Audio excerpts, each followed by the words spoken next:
Welcome to Public Domain Video Theater presented by the great detectives of old-time radio.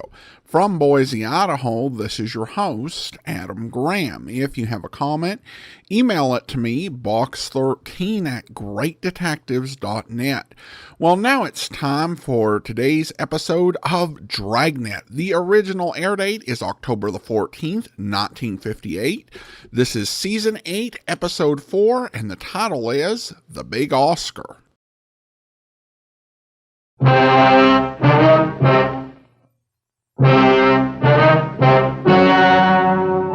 Ladies and gentlemen, the story you are about to see is true.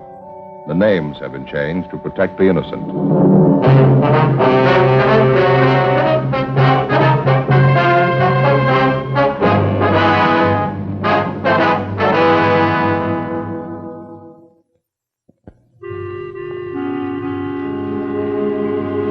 This is the city.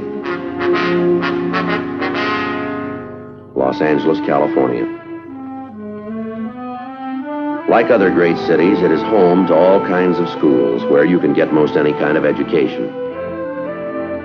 There are universities, high schools, grade schools. Some students take the problem of earning a living.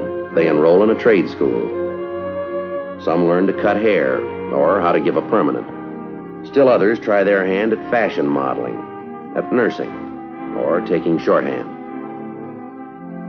They learn how to be bartenders, dentists, actors, how to drive a car, or how to give a massage, how to be a tailor, a wrestler, a chiropractor, or how to be a clerk in a supermarket. All these schools are accredited. There's one that is not. It holds its classes in the cracks and crevices of the city. Because of it, I have a job. I carry a badge. It was Wednesday, December 17th. We were working the day watch out of burglary division. My partner's Frank Smith. The boss is Captain Bernard. My name's Friday. We'd received a call from an unknown informant who claimed he had information about a series of burglaries. He refused to give us any details. He even refused to give us his name. He said he'd contact us at his own convenience. We waited.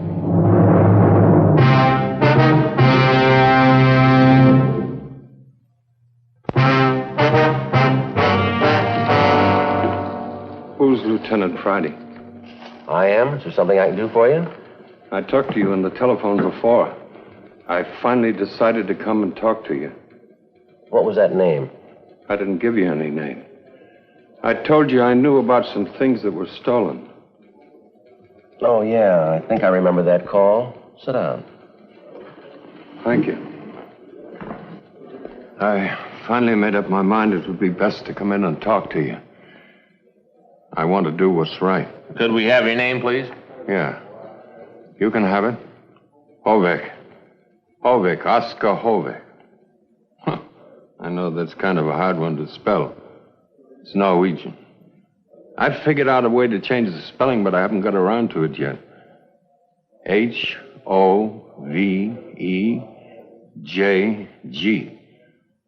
You spell the Oscar with a K. Uh-huh.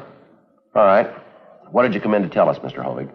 Well, if I show you something that I think is stolen, have you got some way to find out who it got stolen from? Yes, sir, we might, if the theft was reported to us. I don't know anything about that part.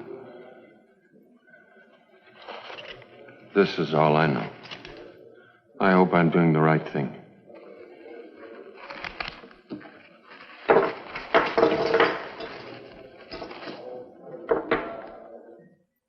You think those are stolen? Is that it, Mr. Hovig? Well, maybe I'm wrong, but that's what I think. I guess you fellas can find out. The initials are EF. Why do you think they're stolen? I just do, that's all. Where'd you get them? Well, I found it. Where'd you find it? I'll show you where. Don't worry. I'll show you. But in my own good time. Is this all you found? I should say not. That's just a sample. I thought you could use it for identification. That's all I want to say just now. Please. All right, Frank, you want to check stolen property files, see if you can come up with a make? Yeah, sure.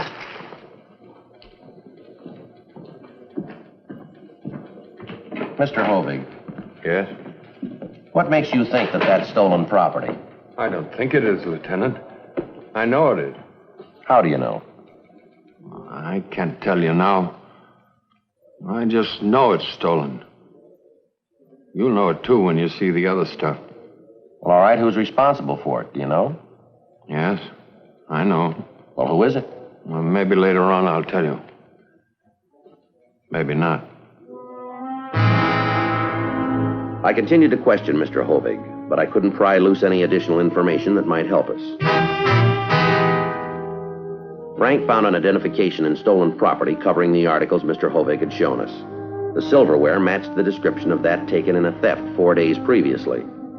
It's all right here in the report. All right, Mr. Hovig. Apparently you're right about this being stolen property. Now, you say there are some other items? Yeah? That's what I said. Can you recall any of them? Well, I didn't look them over real good. Let's see. There were a couple of ladies' fans. Ivory? Yeah. And all this silver. It's wrapped in some lace thing. Where is it? Well, it's right where I found it. I didn't move it an inch. Not an inch. Where did you find it? You come to my house. You meet me at my house at 1 o'clock. I'll show it to you. I didn't move it an inch. Well, can't you tell us where it is and leave the rest to us? No. No, it must be done my way. You see, I want to be sure. It still might be some mistake. All right, we'll do it your way. What's that address? 1307 North Camrose. It's in Hollywood, just below Gower. We'll find it. This is very important. Don't come before 1 o'clock, and you've got to be all through by 2. It's very important. We'll do our best. And don't you forget it. My name doesn't get mentioned.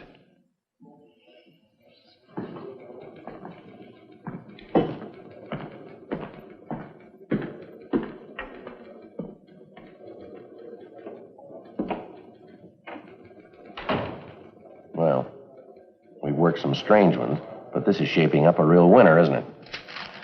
Yep, and it's getting stranger all the time. What do you mean by that? This theft report the victim filed. Listen to this.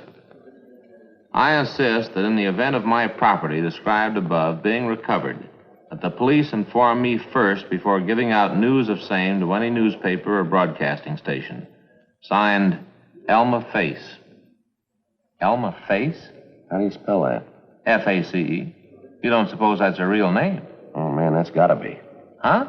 Nobody could come up with an alias like that.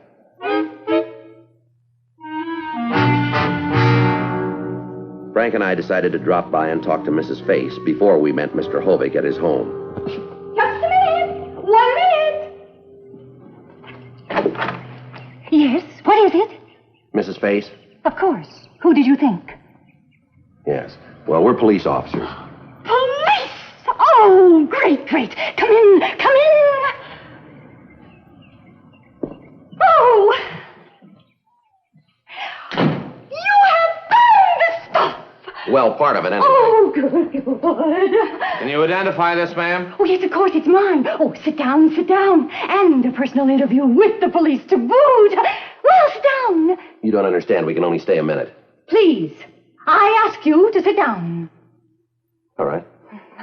I just want to jot down a few notes. It won't take but a jiffy. Now, Mrs. Face, we'd like to ask you a few questions. Now, let's see. My notebook is here someplace. I keep thinking I should tidy up a bit, but it would just get messed up again, so what's the use? Oh, some of my very best thoughts are in here someplace. You know how writers are. And it would be such a shame. Do you know Tom Carlyle? What divisions do you work out of, ma'am? Oh, no. He was a very famous author. He wrote The French Revolution about 100 years ago.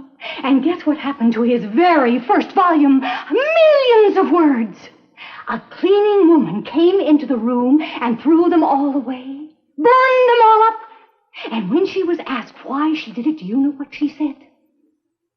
She said she thought the paper was just no good anymore because it had already been written on. Oh, here it is. Here it is. All right. Let's have it, men. Let's have it. We go to press tonight.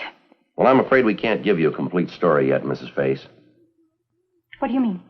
What in the world do you mean? Now, if anybody scoops me, it's going to be me, you understand? You've got the stuff. That's my silver spoon, and you've got the guy. So why shouldn't I get my own story? I am waiting for your answer. And don't forget, I can make this sound real bad if I feel like it. All we have is a lead. We haven't picked up the thief yet. We haven't recovered all of your property. Now, we should know more about it in an hour or so. Oh, that's the way it is, huh? Yes, ma'am, that's the way. Well, where did you get that spoon? From a man who claims that he found it. Where did he find it? Well, he hasn't told us yet. We're going to meet with him in a little while. Aha! You're going to have a rendezvous with him. Is that the idea? Yes, ma'am. A rendezvous. I'm going with you. I can, can't I? No, I'm afraid you can't. Then tell me this, Sam Spade. Where does this guy live? I'm afraid we can't tell you that either. What are you anyway? Men of mystery? If you can't tell me anything, why are you here? Well, we'd like to ask you a few questions, if it's all right. All right, then. Shoot. We have your report. We thought you might remember some of the details. I didn't tell anything in that report. I didn't tell any lies, mind you. I just boiled it all down. I said that this box of stuff was stolen from my car. But I didn't say I saw the whole thing. You saw the theft, did you? Sure. What did you think? My eyes are open, Mr. Wide Open. You see, I moved in here last week with my girlfriend. Her name is Rose, and we call her Gypsy. I'm divorced, thank goodness. Oh, yes.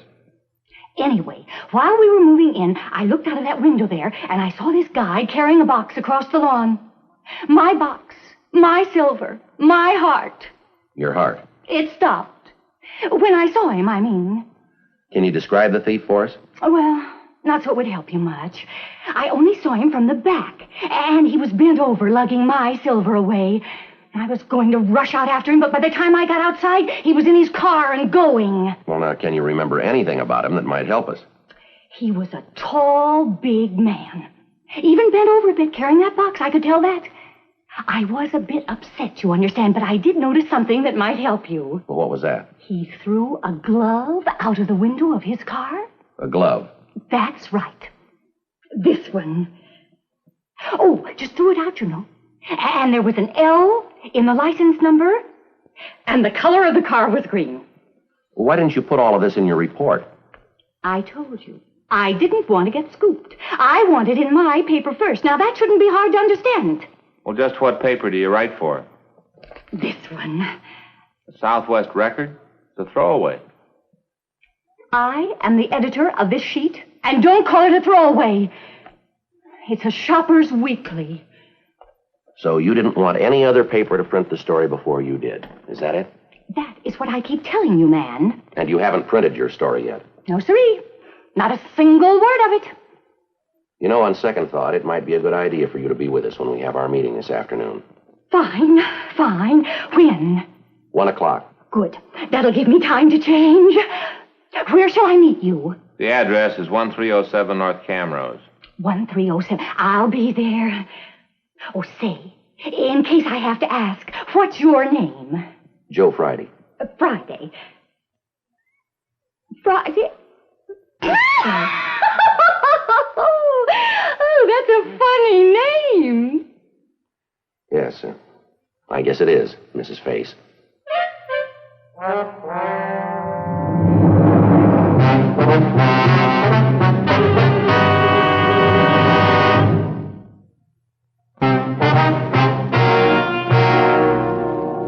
After talking to Mrs. Face, Frank and I had lunch. Then we drove to the address Mr. Hovig had given us. We followed him into the garage at the rear of his home. There, in that box. It's right where I found it. I didn't move it 1 inch. Now, you think everything in that box is stolen property, do you? Well, I don't know for sure. I don't think so. But in this carton, that's where I found the silver that I gave to you. Uh-huh.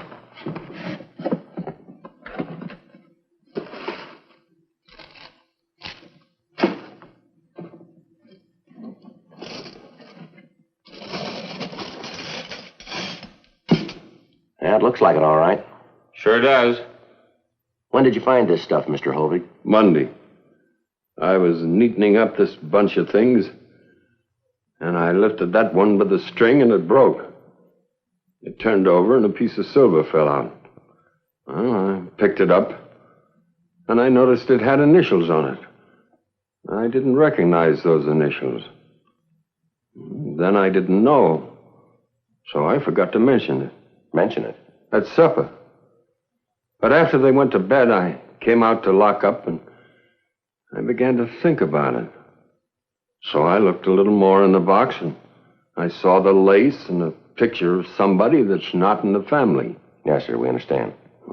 I never trusted that fellow the minute I looked at him. Now, who do you mean, Mr. Hovey? My son-in-law. Oh. My own son-in-law. You think he might know something about this, do you? Well, I'm not accusing him. That's up to you fellas to accuse him.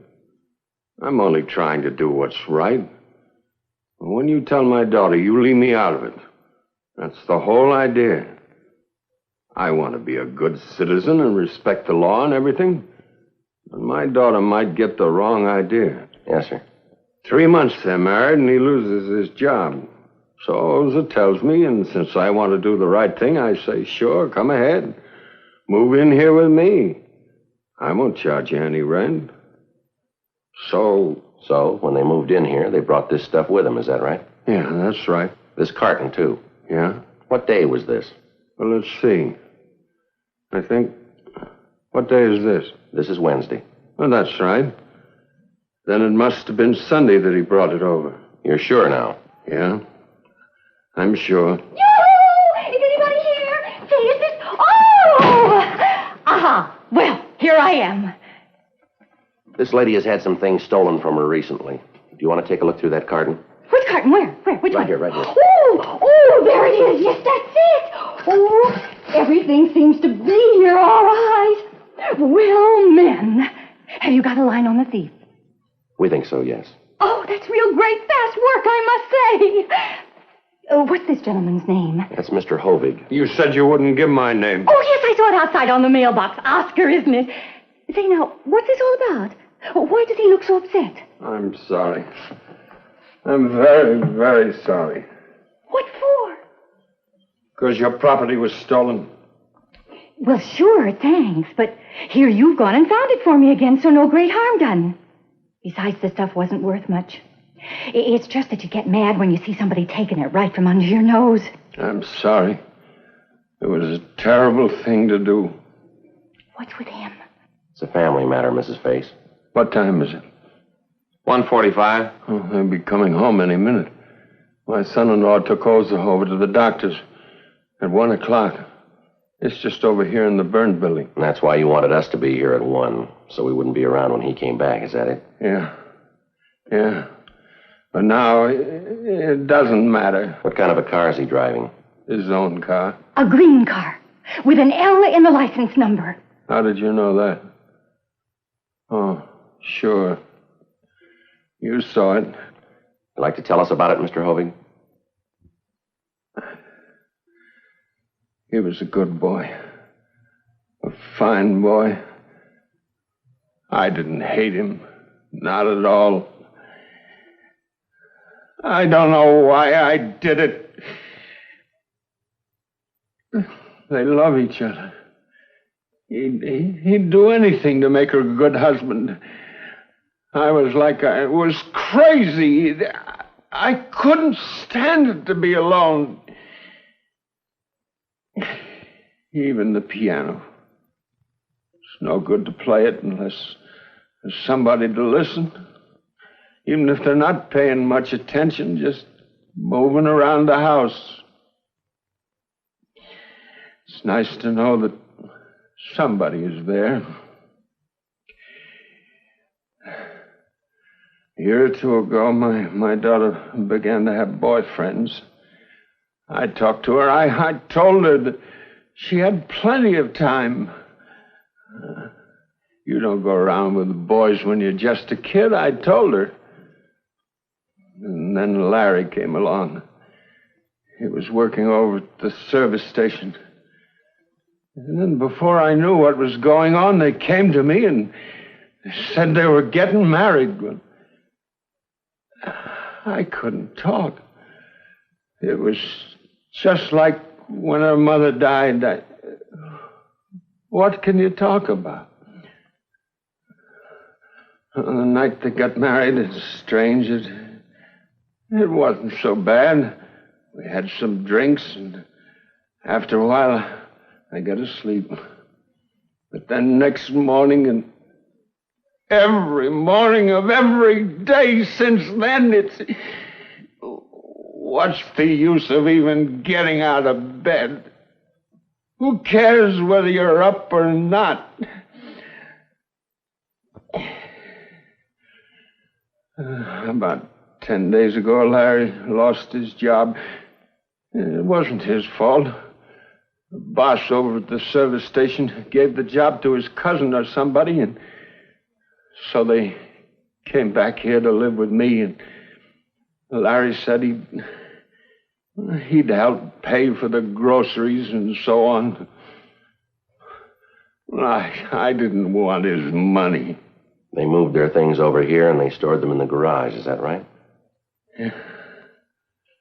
After they went to bed, I came out and I just stood here looking at those things. And the next morning, I felt terrible. Worse than before. They weren't here. Then I remembered that I told them they could have the station wagon, and they were going out to the beach with another couple, and I really didn't care. I was feeling sorry for myself, and them going off and taking my station wagon. You know? Yes, sir, I think so. Well, you know the rest. We'd like to have you tell us anyway, Mr. Hovig. Well, I had a music lesson over in Selma. And afterwards, I just sat in the car, his broken down old one, the green one. And then I saw this lady and another one unloading their car down the street. Cartons and things, and they reminded me of the ones in the garage. I thought if I grabbed one and put it with Larry's and then tell the police, they'll say Larry's a thief. Even if anybody saw me, it didn't matter. It was Larry's car. They'd blame him. That's why you threw that glove out of the car, is that it? Yes. How could I do such a thing? I never did anything so wrong. Never. Well, I certainly want to thank you, Mr. Hovig, for helping me carry this stuff of mine over. It was real neighborly. Now, if you'll help me put it in my car, I think I can take it from there. Lady, you heard what I said. I told you everything. Told me what? I don't think I know what you're talking about. Well, I told you. Rubbish. Haven't the faintest idea what you're talking about. Lieutenant Friday, why don't you and your partner just chase along? We don't need you anymore that I can see. No, I'm afraid you don't understand, Mrs. Face. You keep out of this, Friday. This now is something personal between Mr. Hovig and myself. I'm sorry, Mrs. Face. It's a police matter now. We'll have to take Mr. Hovig downtown. Now, you just hold on a minute. You know as well as I do that he didn't commit any crime. You heard his story. You can't arrest a man just because he loves his daughter. I'm afraid that was the trouble. What do you mean by that? Maybe he loved her too much.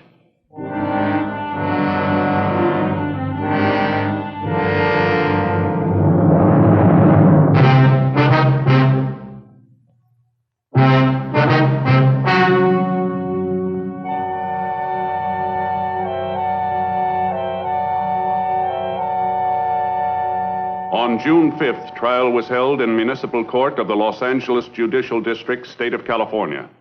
In a moment, the results of that trial.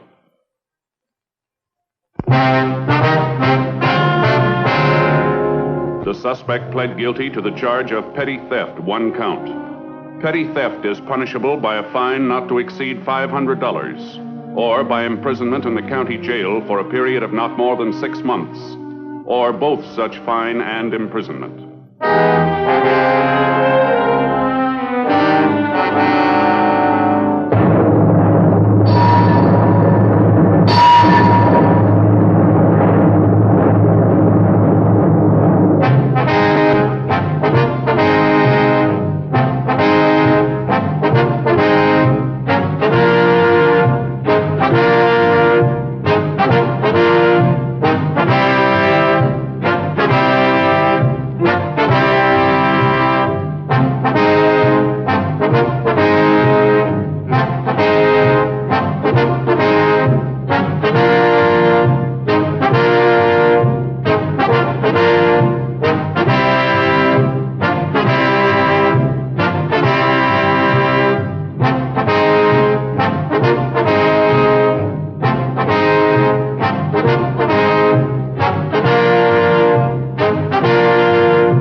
Welcome back. Well, where to start with this one?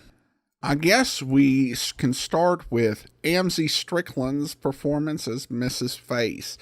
She's the type of character who would add some flavor to Dragnet episodes earlier in the series and later on in the Revive series. However, generally her type of character is done in a slightly more, shall we say, restrained way than in this episode. She really does great the way that the acting is done here. The only part that does work is Friday trying to interact with her. It's slightly amusing, though I think I also feel a bit of a sense of empathy for Friday and having to deal with her. And then we have Oscar's confession, which is a bit tedious to watch.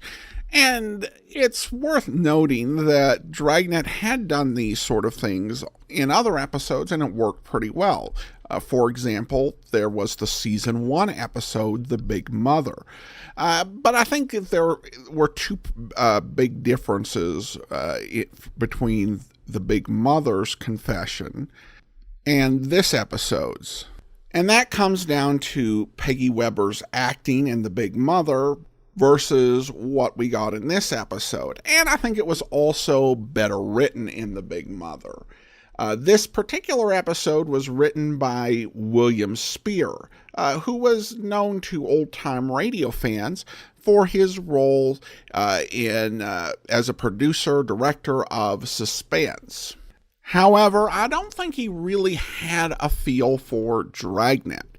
And I think even beyond the acting and the writing, you just have the dramatic interest.